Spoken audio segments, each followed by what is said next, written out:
안녕하세요. IM리권에서 경제를 맡고 있는 박사입니다. 트럼프 대통령 취임 이후 하루가 멀다하게 관세 정책에 대한 어떤 불안감 때문에 글로벌 금융시장이 요동을 치고 있는 상황들입니다. 이미 미국 증시와 경제는 관세 정책의 일부 부메랑을 좀 맞는 어떤 그러한 모양새를 좀 보이고 있는 반면에 관세 정책에도 불구하고 유럽 경기와 또 특히 주식시장 자체는 상당히 강한 랠리 흐름이 좀 이어지고 있습니다. 오늘은 이와 관련해서 독일 등 유럽의 상황에 대해서 조금은 설명드리도록 하겠습니다.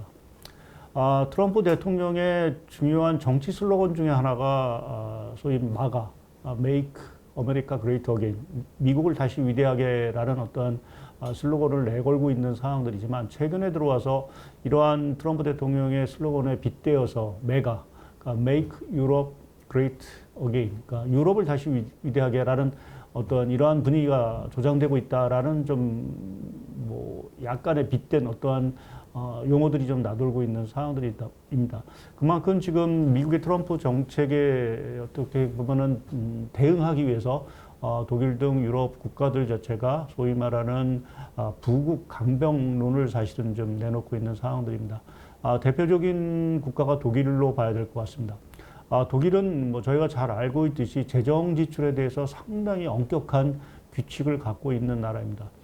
그럼에도 불구하고 이러한 트럼프 대통령의 어떠한 정책, 관세 정책뿐만 아니라 국제 질서 재편에 대해 대응하기 위해서 독일 정부가 과감한 재정 지출안을 꺼내 들었습니다. 얼마 전 총선에서 승리한 중도 보수 연합은 향후 10년간 5천억 유로에 상응하는 인프라 투자 계획을 발표했습니다.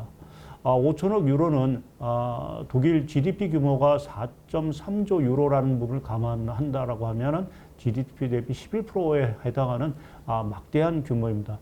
그만큼 이제 독일 경제를 위해서 막대한 재정 지출을 쓰겠다라는 의지를 분명히 한 부분들이고요. 또 하나 주목할 거는 국방비 지출입니다. 국방비 지출 확대를 위해서는 지금 헌법에서 지금 규정하고 있는 부채 제한 자체의 어떤 규정마저도 지금 개정하겠다라는 좀 강한 의지를 밝히고 있듯이 국방비 부분에 대해서도 나토가 요구하는 GDP 대비 3% 이상의 국방비 지출을 위한 지금 제도적인 보완에 좀 들어간 상황들입니다.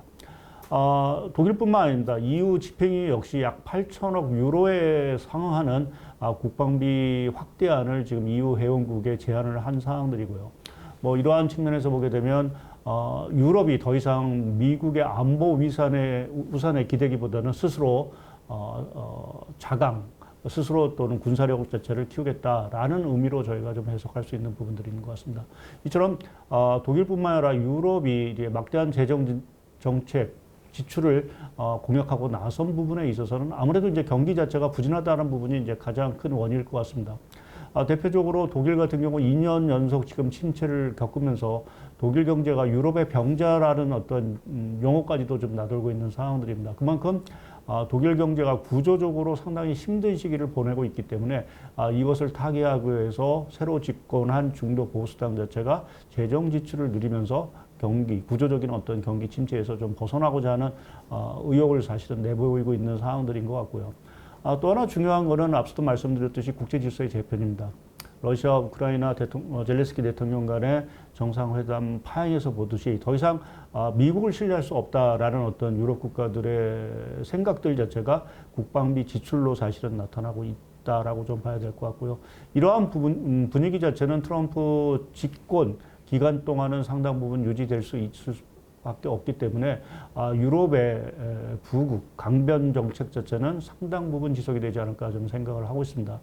이러한 것들이 앞서 말씀드린 대로 연초 유럽 특히 이제 독일 증시 자체가 강한 상승 랠리를 피고 있는 주된 요인이 아닌가라는 쪽에 좀 생각을 할 수가 있고요.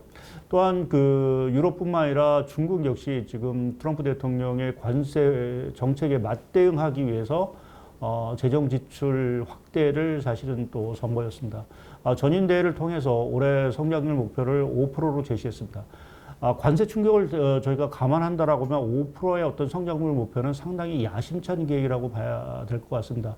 당연히 이를 달성하기 위해서는 정부의 경기 부양책이 필요한 부분들이고 이를 뒷받침하기 위해서 중국은 올해 GDP 대비 4%의 재정 수지 적자율을 마치겠다라고 얘기를 하고 있습니다. 이거 역시 역대 최고의 재정 수지 적자율입니다.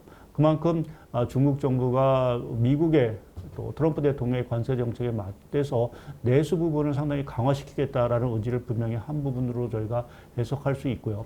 또 하나 이번 전인대에서 나온 그 특징 중에 하나는 어떤 중국이 AI 부분에 있어서 자신감을 좀 드러낸 부분들이 아닌가 좀 생각을 하고 있습니다. 딥시크 출현 이후 중국은 미국의 기술 규제를 넘어선 새로운 어떤 기술 분야에 있어서의 경쟁력을 갖고 있다라는 부분을 분명히 대내외 천명한 부분들이고 이러한 기조 자체, 자신감 자체를 상당 기간 유지할 가능성이 높다라고 또 그 부분에 대한 투자 자체도 확대될 가능성이 상당히 크다라고 봐야 될 것 같습니다. 이처럼 뭐 트럼프 대통령의 관세 정책, 특히 4월 초에 발표된 상호 관세 정책으로 다시 한번 글로벌 증시라든지 경제가 흔들리긴 하겠지만 이에 대응하기 위한 유럽이라든지 중국 또 일본의 여러 가지 이제 경기 부양책 자체가 잇따라 나오고 있다라는 측면에서 보게 되면 당분간 증시 흐름에 있어서는 미국보다는 비미국, 넌 US 쪽에서의 증시 흐름 자체가 상당히 양호할 수 있는 부분들이 있고요. 이것을 조금 더 하나 뒷받침해 주는 게 달러 약세 흐름이 아닌가 좀 생각을 하고 있습니다. 유로라든지 최근 엔이 강세 흐름, 또 위안화마저도 강세 흐름을 좀 보이고 있는 부분 자체는 그동안 자금들 자체가 미국 빅테크의 어떠한 그 흐름에 기대어서 달러 자산, 미국으로 사실은 집중됐던 현상들 자체가 다소는 좀 미국 위회적으로 확산되고 있는 분위기를 대변하고 있는 부분들인 것 같습니다. 그래서 결론적으로 말씀드렸듯이 지금 유럽, 중국, 잇따라서 각종 경기 부양책을 내놓고 있다라는 측면에서 연초부터 지금 나타나고 있는 넌 US 지역의 증시 랠리 자체는 당분간 좀 이어지지 않을까 예상을 하고 있습니다. 예, 이상 최근의 유럽 증시와 또 관련한 어떤 정책 대응에 대해서 오늘은 간단히 말씀을 드렸습니다. 감사합니다.